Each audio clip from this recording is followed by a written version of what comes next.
السلام عليكم ورحمة الله وبركاته نحمده ونصلي على رسوله الكريم அறிவுக்கு வித்தாகி ஆழ்ந்த சிந்தனைக்கு மூலமாகி ஆழ்கடலையும் நீள்வானையும் படைத்தரசாலும் ஏகோன் எல்லாம் வல்ல அல்லாஹுவின் திருப்பெயரால் தீன் ஒளி என்ற இந்த சிறப்பான நிகழ்ச்சி இப்போது துவங்குகிறது.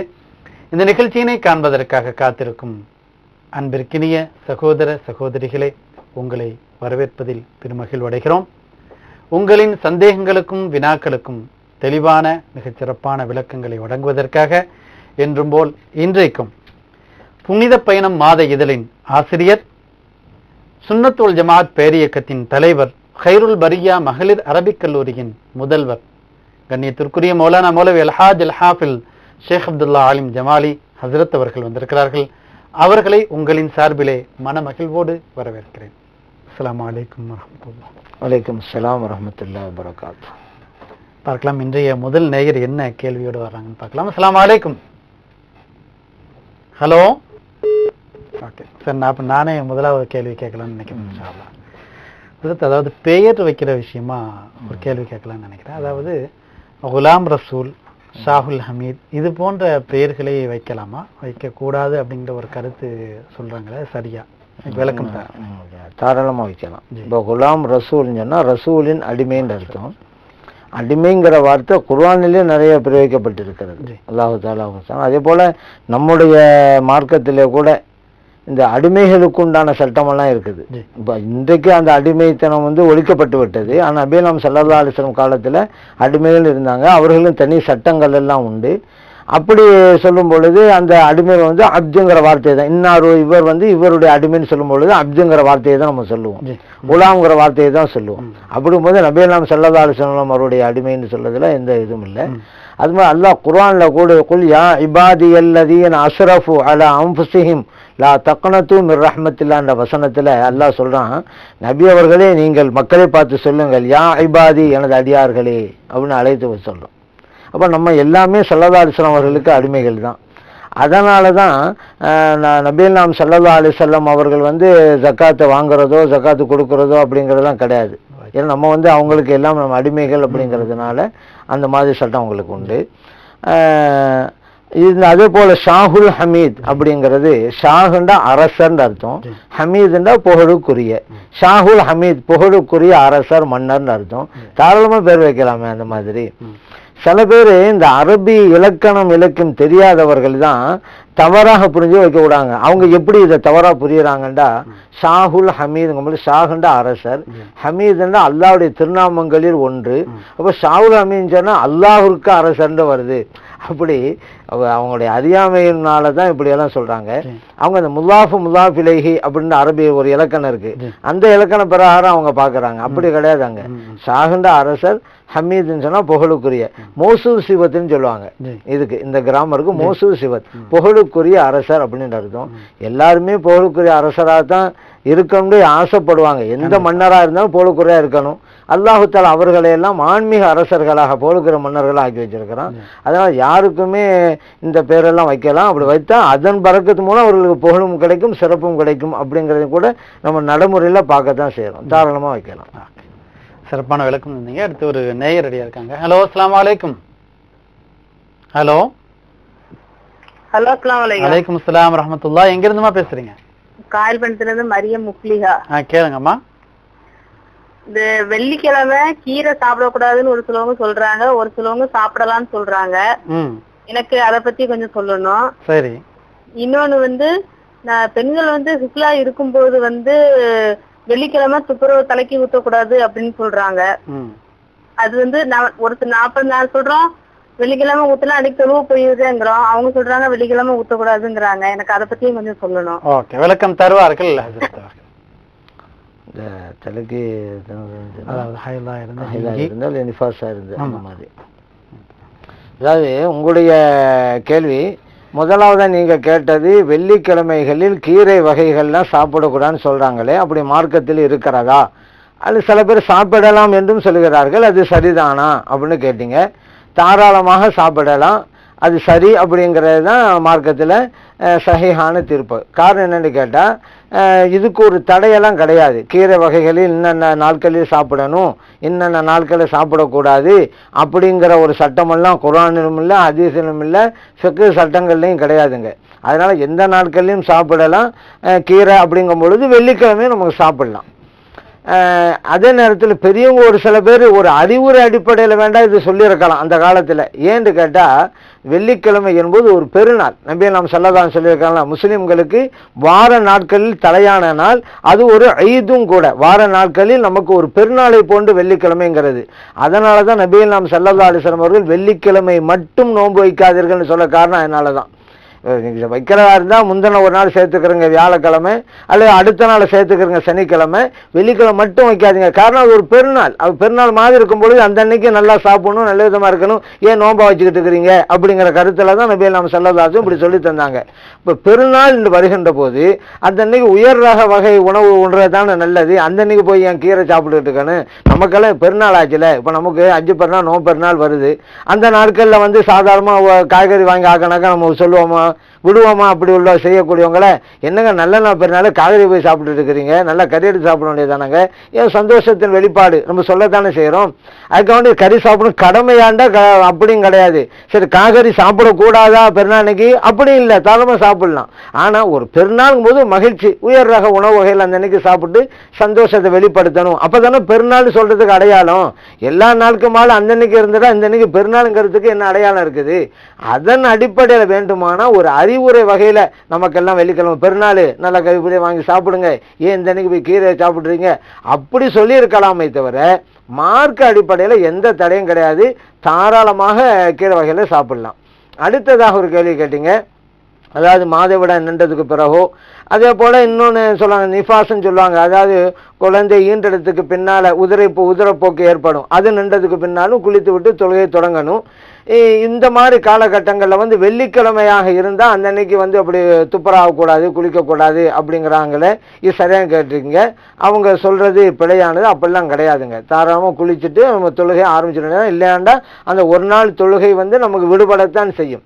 எப்பொழுது நின்று விடுகிறதோ அப்போ உடனடியாக நம்ம வந்து குளிச்சிட வேண்டியதான். நம்முடைய வணக்க வழிபாடுகள், குர்ஆனை தொடுவது, ஓதுவது, தொழுவது, இந்த வணக்கத்தெல்லாம் ஆரம்பிச்சிட வேண்டியதான். இது மாதவிடாய்க்கும் பொருந்தும். அதே போல குழந்தை பேர் உதிரை போக்குக்கும் கூட இது பொருந்தும்.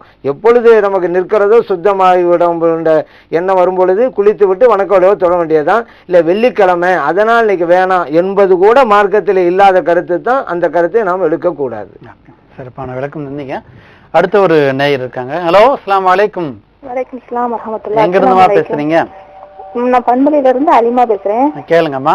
இப்படி நின்றுட்டு தொழுவ முடியாதவங்க, இப்படி சுன்னத்து ஃபர்லு நஃபிலு அப்படின்ட்டு எல்லா தொழுகையும் நின்றுட்டு தொழுவ முடியாதவங்க உட்கார்ந்துட்டு ஃபர்லு மாத்திரம் தொழுவலாமா? எதுல அதிகமான நன்மை இருக்கு? அதுக்கு விளக்கம் சொல்லுங்க. எப்படிமா? ஹலோ, எல்லா தொழுகையும் நின்றுட்டு தொழுவ முடியாதவங்க உட்கார்ந்துட்டு ஃபர்லு மாத்திரம் தொழுவலாமா? விளக்கம் தருவார்கள். எது? அதாவது பொதுவாக வந்து நின்று கொண்டு தொழ முடியாத ஒரு சூழ்நிலையில் ஒருவர் இருக்கிறார். அப்படி ஒரு சூழ்நிலை உட்கார்ந்து தான் தொழணும், உட்கார்ந்து தொழுவ வேண்டும் அப்படிங்கிற நிலை வருகின்ற போது ஃபர்லை மட்டும் தொழுவிட்டால் போதுமா, அல்லது சுன்னத்து நஃபில் எல்லாத்தையும் சேர்த்து தொழணுமா அப்படின்னு தான் நீங்கள் கேட்டுக்கிறீங்க. பொதுவாக வந்து ஃபர்லு, சுன்னத்து, நஃபில் அப்படிங்கிறத விளக்கம் ஃபஸ்ட்டு தெரிஞ்சுக்கிடுவோம். ஃபர்து என்றால் கட்டாயம் செய்தே ஆக வேண்டும், செய்தால் நன்மையும் கிடைக்கும், செய்யாவிட்டால் அது குற்றம், அல்லாஹ் நாடினால் தண்டனையும் தருவான். இதுதான் ஃபர்து அப்படிங்கிறது. சுன்னத்து அப்படின்னு சொன்னால் செய்தால் நன்மை கிடைக்கும், செய்யாவிட்டால் நன்மை கிடைக்காது, குற்றம் இல்லை. ஏன்? சுன்னத்து தான். சுன்னத்தான் நம்ம சாதம் விட்ட முடியாது. குற்றம் இல்லை என்பதற்காக சுன்னத்து தான் சொல்லப்படுதே தவிர அது சுன்னத்து தானே என்று நம்ம அலட்சியப்படுத்தவும் கூடாது. அதுவே ஒரு விஷயம். ஆக சட்டத்தை நம்ம விளங்குகின்ற போது சுன்னத்தாக இருந்தால் செஞ்சால் நன்மை கிடைக்கும், செய்யாவிட்டால் நமக்கு குற்றம் இல்லை, அதனால் தண்டனை கிடைக்காது.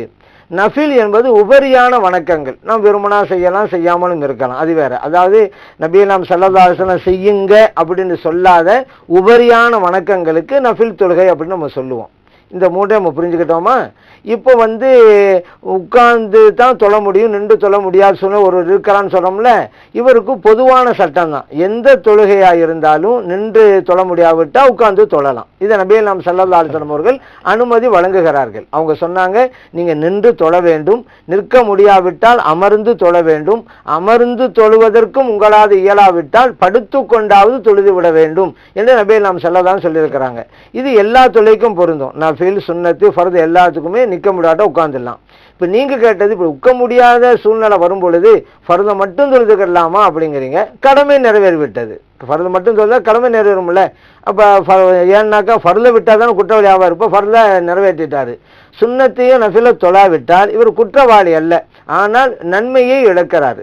இப்போ ஃபர்தை எப்படி உட்கார்ந்து தொழுதாரோ அந்த மாதிரி இந்த சுன்னத்தை உட்கார்ந்து தொழுதுட்டா நல்லது. நஃபிலை கூட விட்டு விட்டால் கூட சுன்னத்தை தொழுதுறணும். ஏன்னு கேட்டால் நபிகள் நாம் ஸல்லல்லாஹு அலைஹி வஸல்லம் சொல்றாங்க, நீங்கள் தொழுகின்ற அந்த ஃபர்தான தொழுகையில ஏதாவது குறைவுகள் இருந்தால் நீங்கள் சுன்னத்தான தொழுகிறீங்கள், அதன் மூலம் அது ஈடுகட்டப்படும் என்று நபிகள் நாம் ஸல்லல்லாஹு அலைஹி வஸல்லம் சொல்லியிருக்கிறாங்க.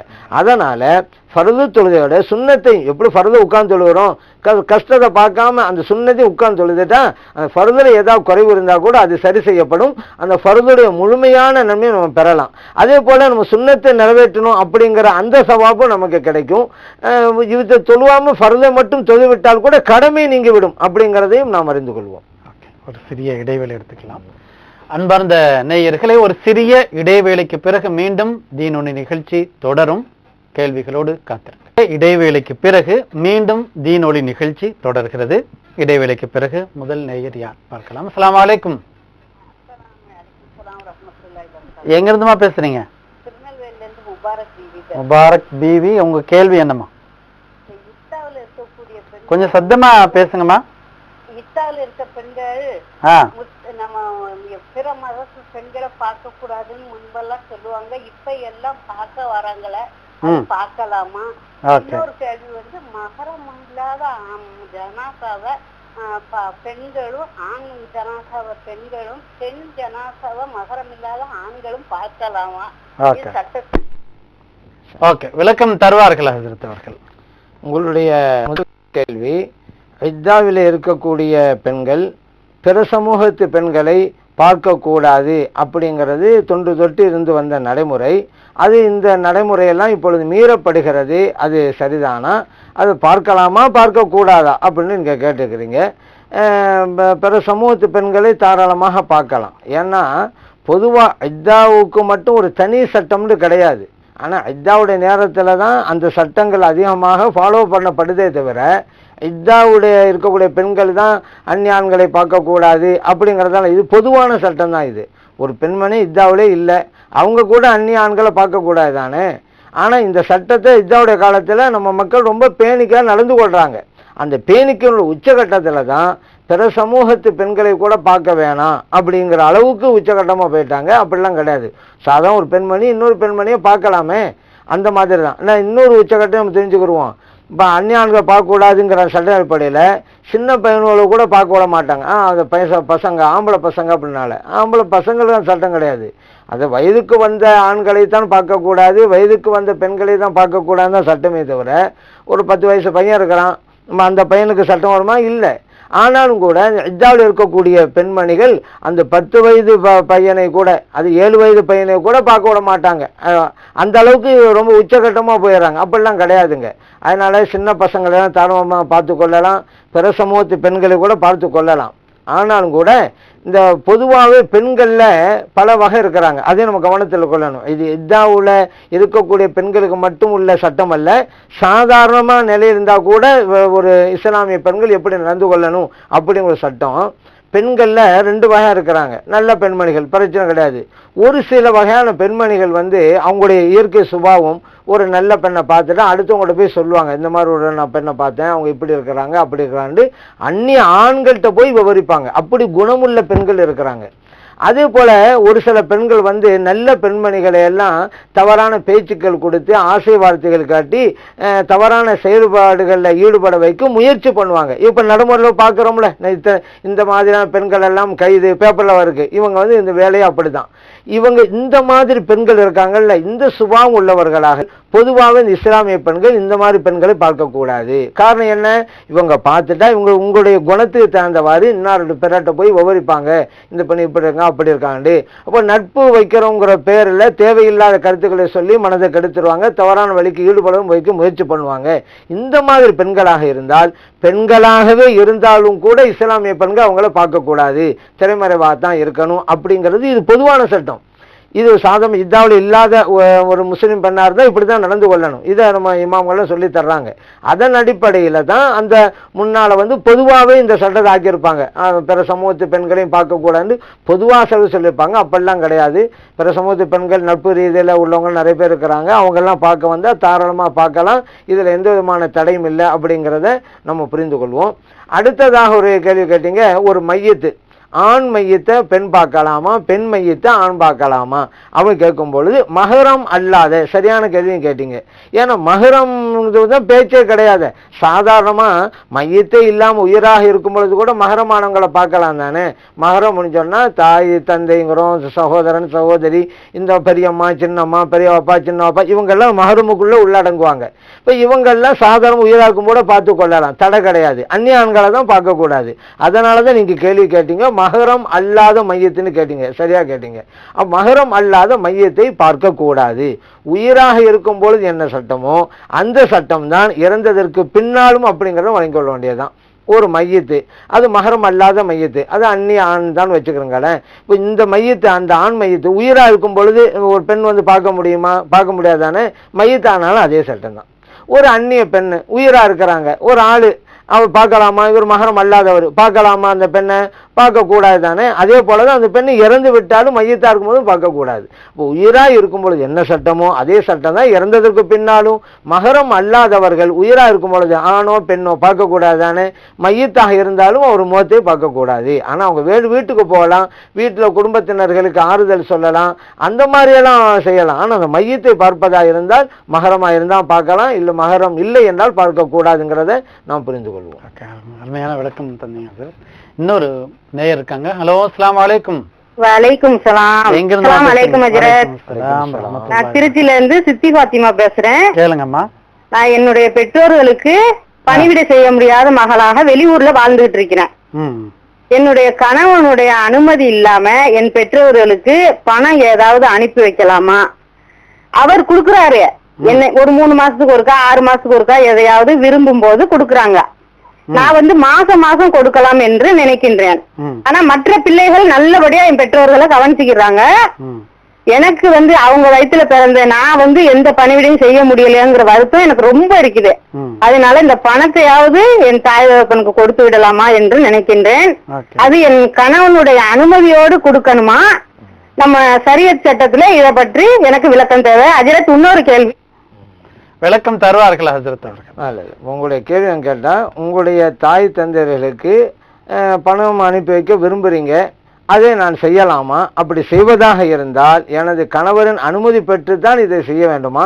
எனது கணவர் அனுமதி இல்லாமல் கூட நான் பண உதவி செய்யலாமா என் தாய் தந்தையருக்கு? அப்படிங்கிறதான் உங்களுடைய கேள்வி. நீங்கள் வழங்குகிற அந்த பணம் வந்து யாருடைய பணம் அப்படின்னு பார்த்துக்கிறேனுங்க. உங்களுடைய பணமாக இருந்தால் உங்களுடைய கணவருடைய அனுமதி தேவையில்லை. உங்கள் காசு நீங்கள் விரும்பினவங்களுக்கு கொடுக்கலாம். அப்படிங்கும்போது உங்கள் தாய் தந்தையர் தாராளமாக கொடுக்கலாம். இப்போ மற்ற நீங்கள் உங்களுடைய காசாக இருந்தாலும் கூட பிறருக்கு கொடுக்கும் பொழுது இவருக்கு கொடுத்தால் நம்ம கணவருக்கு பிடிக்காது, சம்மந்தம் இல்லாத ஒரு நபர் அவங்களோட உறவு வைக்கிறதோ இப்போ அவங்களுக்கு வந்து உதவி செய்வதோ கணவர் விரும்ப மாட்டான்னு சொன்னால் உங்கள் பணமாக இருந்தால் கூட கணவர்கிட்ட ஆலோசனை பண்ணி கொள்ளணும். ஏன் கணவருக்கு தெரிஞ்சாக்கா இன்னாருக்கு கொடுத்தது கணவருக்கு தெரிஞ்சாக்கா நம்ம மேலே வருத்தப்படுவார்னு சொன்னால் கேட்டுக்கொள்வதில் தவறில்லை, ஒரு ஆலோசனை தான். ஆனால் அது கடமைன்னு சொல்ல முடியாது. ஏன்னா பணம் உங்களுடைய பணம், அதனால நீங்கள் விரும்பணும் கொடுக்கலாம். ஆனால் பிறராக இருந்தால், உங்கள் தாய் தந்தருக்கு நான் சொல்லலை, மற்றவங்களாக இருந்தால் கணவருக்கு கணவர் விரும்புவாங்க ஒன்றும் சொல்ல மாட்டாங்கன்னா நீங்கள் தாராளமாக கொடுக்கலாம், கணவர்கிட்ட கேட்க தேவையில்லை. ஆனால் இந்த மாதிரி உள்ளவங்களுக்கு நம்ம கொடுத்தாக்க கணவர் வருத்தப்படுவாங்கன்னு சொன்னால் கேட்டுக்கிட்டு தான் செய்யணும். இது பிறருக்கு நீங்கள் உதவி செய்யும் பொழுது நீங்கள் கையாள வேண்டிய வழிமுறை. ஆனா உங்கள் தாய் தந்தையராக இருந்தால் கணவர் அனுமதி தேவையில்லை. பணம் உங்களுடையது, உங்க தாய் தந்தைகளுக்கு உதவி செய்யணும். உங்க தாய் தந்தை உதவி செஞ்சாதான் மறுமையில நீங்க சிறப்பாக இருக்க முடியும். அல்லாஹு தாலா நிறைய சொல்லி தர்றானே, அனிஷ்குர்லி வழிவாளிதே, எனக்கும் நன்றி செலுத்துங்க, உங்கள் தாய் தந்தையருக்கு நன்றி செலுத்துங்க என்று அல்லாஹு தாலா சொல்றான். வபில் வாலிதேன் எஹ்சானா, உங்கள் தாய் தந்தையருக்கு நிறைய உபகாரம் செய்யுங்கள், உதவி செய்யுங்கள் என்றெல்லாம் அல்லாஹ் குர்ஆன்ல சொல்லி காட்டுறான். அது மட்டும் இல்ல, தாய் தந்தையருடைய மகிழ்ச்சி அல்லாஹ்வின் மகிழ்ச்சியா இருக்கிறது. அதே போல தாய் தந்தையுடைய வெறுப்பு அல்லாஹ்வுடைய வெறுப்பாக மாறிவிடுகிறது. அப்ப நம்ம தாய் தந்தையர் மகிழ்ச்சியா இருந்தா, நம்ம மேல சந்தோஷமா இருந்தா அல்லாஹ் நம்ம மேல சந்தோஷமா இருக்கிறான்.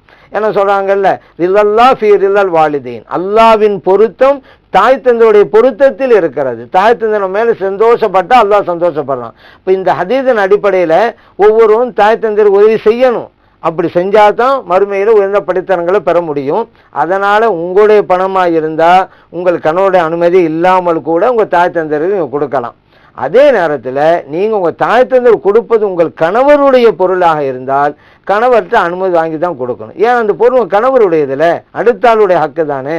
அடுத்த ஹக்கும் போது அவங்களோட அனுமதியை நீங்க வாங்கிக்கிறணும். சரி, அந்த கணவர் உங்களுக்கு தர்ற உங்களுடைய பொருள்னு சொன்னாக்கா கணவர் உங்களுக்கு தந்தாரு, அது உங்களுக்கு சொந்தமாக்கிட்டாரு. இப்போ நீங்க நினைச்சா அந்த காசை என்ன வேணுமானாலும் செய்யலாம். அந்த நிலையில் இருக்கக்கூடிய பணத்தை கூட நீங்க உங்க தாய் தந்தையர்களுக்கு உங்க கணவர் அனுமதி இல்லாம கூட கொடுக்கலாம். ஏன், உங்க கணவர் உங்களுக்கு தந்துட்டார்ல, உங்களுக்கு சொந்தமாகி போச்சு, என்ன வேணாலும் செய்யலாம். தாய் தந்தை கொடுக்குறீங்க, அது வேறு விஷயம். ஆனா உங்களுக்காக தரல, கணவருடைய பொருளாகத்தான் இருக்கிறது. அதுலேருந்து நீங்க கொடுக்கறதா இருந்தா கணவர்கிட்ட அனுமதி பெற்று தான் நீங்க கொடுக்கணும், இல்லையானால் கொடுக்கக்கூடாது. காரணம், அந்த பொருள் உங்கள் கணவருடைய பொருள் அப்படிங்கிறத நாம் அறிந்து கொள்வோம். ஓகே, நல்ல ஒரு கேள்வி, சிறப்பான விளக்கம். அடுத்த ஒரு நேயர் இருக்காங்க. ஹலோ, அஸ்ஸலாமு அலைக்கும். அஸ்ஸலாமு அலைக்கும். ஹலோ ஹலோ, எங்கிருந்துமா பேசுறீங்க? நாகூர். நாகூர்ல இருந்து. பெயர் என்ன? ஜைனுதீன் சாஹிப். கேளுங்க கேள்வி. அஸ்ஸலாமு அலைக்கும் வரஹ்மத்துல்லாஹ். ஹதீஸ குதுசி, இந்த ரெண்டுக்கும் உள்ள வேறுபாடு என்ன? ஹதீஸே குதுசி. ஓகே, விளக்கம் தருவார்கள் ஹஜ்ரத் அவர்கள். ஹதீஸ் குதுசி நம்ம சொல்றோமே, இந்த ரெண்டுக்கும் மத்தியில வித்தியாசம் என்ன அப்படிங்கறது உங்களுடைய கேள்வி. ஹதீஸ் அப்படிங்கிறது நபிகள் நாயகம் ஸல்லல்லாஹு அலைஹி வஸல்லம் அவர்கள் சொன்னது, அதுதான் ஹதீஸுமோ. நபிகள் அது இன்னும் கொஞ்சம் விரிவாக சொல்றதா இருந்தால் நபிகள் நாயகம் ஸல்லல்லாஹு அலைஹி வஸல்லம் அவர்கள் சொன்னது, செய்தது, அங்கீகாரம் வழங்கியது. கவுலு நபி ஸல்லல்லாஹு அலைஹி வஸல்லம் அவர்கள் சொன்னது, ஃபிஅலுன் நபி ஸல்லல்லாஹு அலைஹி வஸல்லம் நபிகள் நாயகம் ஸல்லல்லாஹு அலைஹி வஸல்லம் அவர்கள் செய்தது, தக்ரீருன் நபி ஸல்லல்லாஹு அலைஹி வஸல்லம் நபிகள் நாயகம் ஸல்லல்லாஹு அலைஹி வஸல்லம் அவருடைய இடத்துல யாராவது ஒன்றை எதையாவது சொல்லி அல்லது யாராவது ஒருவர் எதையாவது செய்து அதை அமைதியோடு மௌனமாக நபிகள் நாயகம் ஸல்லல்லாஹு அலைஹி வஸல்லம் அவர்கள் ஏற்றுக்கொண்டாலே அதுவும் ஹதீஸ் தான். அதான் தக்ரீர் நபிகள் நாயகம் ஸல்லல்லாஹு அலைஹி வஸல்லம் அவருடைய அங்கீகாரம் அப்படி நம்ம சொல்லுவோம். இதுக்கு தான் ஹதீஸ்னு பேருங்க. ஹதீஸ் குதுசின்னு சொன்னா அல்லாஹு தாலா சொல்வது, அல்லாஹு தாலா நமக்கு சொல்லுவான். அதே போல அல்லாஹு தாலா நபிகள் நாயகம் ஸல்லல்லாஹு அலைஹி வஸல்லம் அவர்களுக்கு சொல்லுவான். அல்லாஹு தாலா சொன்னதா இருந்தால் ஹதீஸே குதுசி. இப்போ ரெண்டுக்கும் பிரிச்சாச்சு. இப்போ உங்களுக்கு இன்னொரு கேள்வி இருக்குது. ஹதீஸே குதுசின்னு சொன்னா அல்லாஹ் சொன்னதுன்னு சொன்னீங்களே, குர்ஆனும் அல்லாஹு தாலா சொன்னது தானே, அல்லாஹ்வுடைய பேச்சு தானே. குர்ஆனும் அல்லாஹ் சொன்னது தான், ஹதீஸ குதுசியும் அல்லாஹு தாலாவுடைய பேச்சு தான். அப்ப இந்த ரெண்டுக்கு என்ன வித்தியாசம் அப்படின்னு ஒரு கேள்வி வரலாம். குர்ஆன் அப்படிங்கிறது அந்த வார்த்தையும் அல்லாஹ்வுடையது, அதோடைய மீனிங் பொருள் அர்த்தம் இருக்குது, அதுவும் அல்லாஹ்வுடையது. ரெண்டுமே அல்லாஹ்வுடைய தரப்புல இருந்து வந்ததுதான். அதோடைய அர்த்தம் மட்டுமல்ல, அந்த வார்த்தை கூட. இப்ப தாலிக்கல் கிதாபு அப்படின்னு நம்ம ஓதுறோம் அப்படின்னு சொன்னா அந்த தாலிக்கல் கிதாப் வார்த்தை கூட அல்லாஹ்வுடைய தரப்புல இருந்து தான் வந்தது. அதுதான் குர்ஆன் அப்படிங்கிறது. ஆனா ஹதீஸே குதுசி அப்படிங்கிறது அந்த மீனிங் அல்லாஹ்வுடையது, அதோடைய வார்த்தைகள் நபிகள் நாயகம் ஸல்லல்லாஹு அலைஹி வஸல்லம் அவர்கள் மூலம் கிடைத்தது. அதுதான் ஹதீஸே குதுசி அப்படிங்கிறது. இப்போ குர்ஆனை ஓதுனா ஒவ்வொரு எழுத்துக்கும் 10 நன்மை அப்படின்னு நபிகள் நாயகம் ஸல்லல்லாஹு அலைஹி வஸல்லம் சொல்றாங்கல்ல. ஒரு எழுத்து ஓதுனா 10 நன்மை கிடைக்குது. காரணம் என்ன? அந்த எழுத்து கூட வார்த்தைகள் கூட அல்லாஹ்வுடைய தரப்புல இருந்து வந்ததுங்கிறதுனால தான் அந்த குர்ஆனுக்கு அவ்வளவு பெரிய மகத்துவம் இருக்கிறது. ஹதீஸே குதுசின்னு புரிஞ்சுக்கிட்டீங்க, பேச்சு அல்லாஹ்வுடையது, அது வெளிப்பட்டது நபிகள் நாயகம் ஸல்லல்லாஹு அலைஹி வஸல்லம் வார்த்தையின் மூலமாக. அந்த வார்த்தைகள் நபிகள் நாயகம் ஸல்லல்லாஹு அலைஹி வஸல்லம் அவருடையது. அதனால இப்போ நம்ம குர்ஆன் ஓதணும், இப்போ தொழுகையில் குர்ஆன் ஓதணும், அப்போ தான் தொழுகை கூடும். இது நம்மளாம் தெரிஞ்சது தான். இப்போ ஒரு ஆள் தொழுகையில் ஹதீஸை குதுசியை ஓதுறாரு, குர்ஆன் எடுத்து ஓதலைன்னு வச்சுக்கிறோங்களேன், இப்போ தொழுகை கூடுமா அப்படின்னு கேட்டாக்கா தொழுகை கூடாது. ஏன்? குர்ஆன் அப்படிங்கிற சட்டம் அந்த குர்ஆனுக்கு மட்டும், ஹதீஸை குதுசிக்கு வராது. இங்கே வித்தியாசம் இருக்குது. ஏன்? ஹதீஸை குதுசியிலே உள்ளது வார்த்தைகள் அல்லாஹ்வுடையது இல்லையில, மீனிங் மட்டும்தான் அல்லாஹ்வுடையது. அதனால அதை வந்து தொழுகையில் ஓதுனாக்கா அது போதுமானதா ஆகாது. அதே போல ஹதீஸை குதிசியாக எழுதப்பட்டிருக்குன்னு வச்சுக்கோங்க. ஒரு இடத்துல ஹதீஸை குதிசியாக எழுதப்பட்டிருக்கு, ஒரு ஆளுக்கு ஒலு இல்லை, அது தொடலாமா அப்படின்னு சொன்னால் தொடலாம். இல்லைங்க, அல்லாஹ் வார்த்தை, அல்லாஹ்வுடைய பேச்சாச்சை, இது தொடலாம். ஏன்? அல்லாஹ் வார்த்தைகள் கிடையாது. இந்த சட்டம் ஒலு இல்லாமல் தொடக்கூடாதுங்கிறது, குளிப்பு கடமையானவர்கள் வந்து ஓதக்கூடாது, தொடக்கூடாது, இந்த மாதிரி சட்டமெல்லாம் குர்ஆனுக்கு பொருந்தும், ஹதீஸ் குதிசிக்கு பொருந்தாது. குர்ஆன் தொழுகையில் ஏதாவது ஒன்று ஓதணுங்கிறது குர்ஆனுக்கு தான் பொருந்தும், ஹதீஸுக்கு பொருந்தாது. அப்ப என்ன, நபிலாம் ஸல்லல்லாஹு நமக்கு சொல்லுவாங்கல்ல, அல்லாஹ் இப்படி சொல்லி இருக்கிறான் என்று ஒரு கருத்தை நமக்கு சொல்லுவாங்க ஸல்லல்லாஹு அலைஹி வஸல்லம், அதுதான் ஹதீஸ் குதிசி என்பதை நாம் புரிந்து கொள்வோம்.